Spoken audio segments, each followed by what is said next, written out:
Más adelante nosotros vamos a ver cómo crear nuestros propios tipos de datos.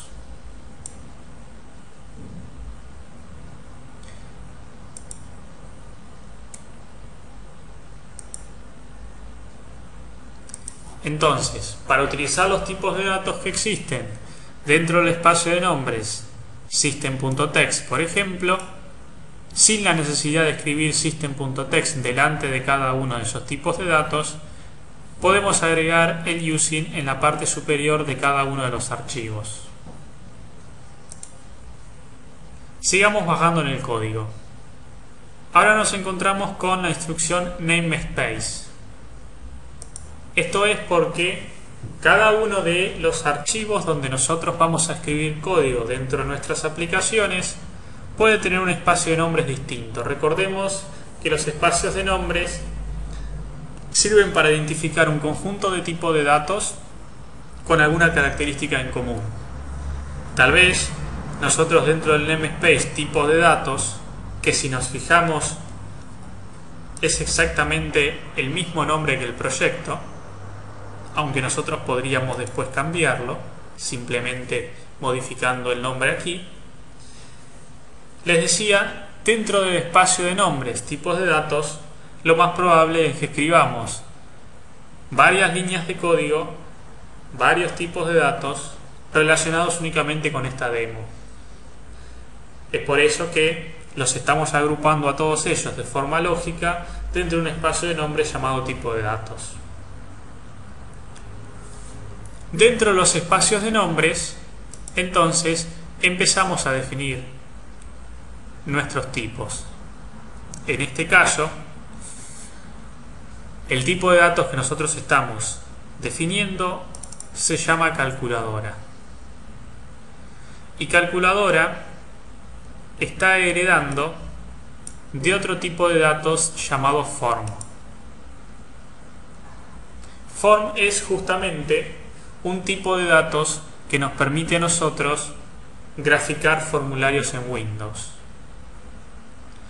Y en nuestro caso, el formulario de Windows calculadora, si bien tiene un conjunto de características que son comunes a todos los formularios de Windows, tiene otras características que son propias a este formulario. Tal vez esas características podrían ser los controles que tiene adentro.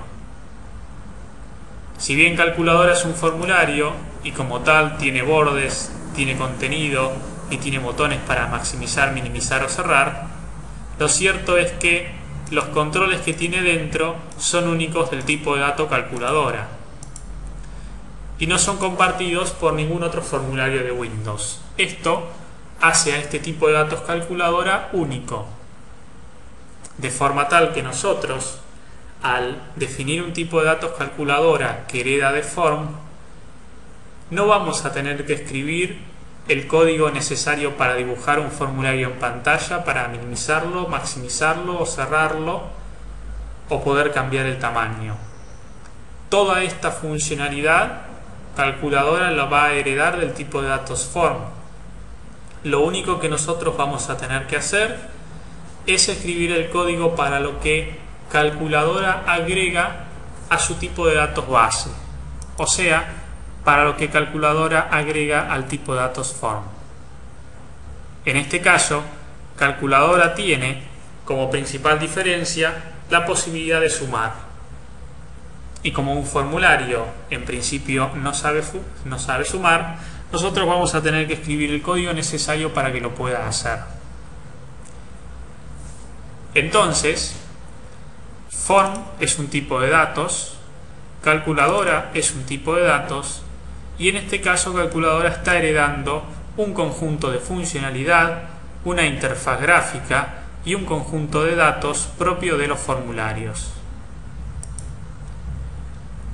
Habíamos visto que dentro del framework existen dos tipos bien definidos, o dos grupos bien definidos de tipos de datos. Algunos de esos tipos de datos son por valor, otros tipos de datos son por referencia.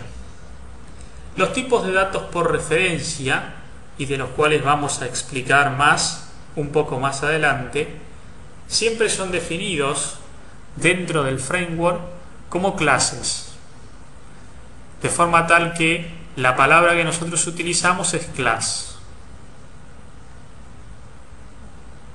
En este caso, entonces, nosotros sabemos que este tipo de datos calculadora es un tipo de datos por referencia. La palabra partial delante de class indica que nosotros podríamos escribir código que forma parte de este tipo de datos, no solamente en este archivo llamado calculadora.cs, sino que código que también pertenece a este tipo de datos calculadora podría estar en otros archivos físicos. Por ejemplo, hay código que pertenece a este tipo de datos dentro del archivo calculadora designer.cs y dentro del archivo calculadora.resx. Lo que indica entonces la palabra partial es que nosotros podríamos definir este tipo de datos calculadora en distintos archivos físicos. La verdad es que eso solamente sirve para simplificar la escritura de código, porque no modifica absolutamente nada al código una vez compilado.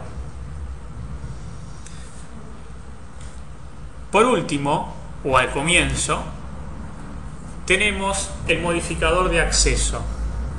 En este caso, nos está indicando que calculadora es un tipo de datos público. Esto significa que otros proyectos podrían usar el tipo de datos calculadora para poder interactuar entre sí. Si calculadora estuviese definido como privado, solamente el código que está dentro de este proyecto y dentro de este espacio de nombres podría hacer uso del tipo de datos calculadora. Más adelante vamos a analizar el resto de los modificadores de acceso.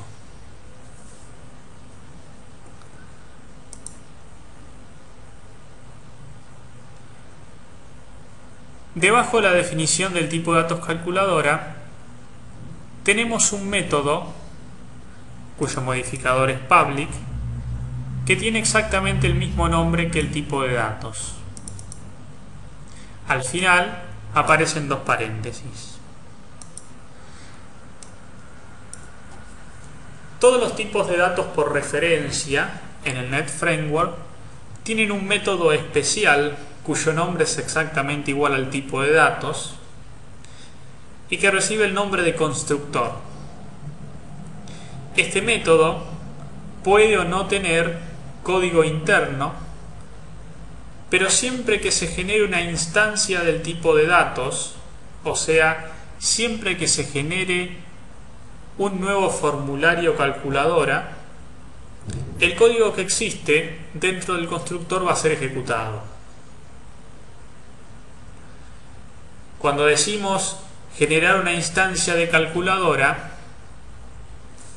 podemos recordar que en program.cs existe el punto de entrada de una aplicación Windows, que es justamente el punto de entrada es main, y que una de las acciones que realiza es justamente crear un nuevo tipo de datos calculadora.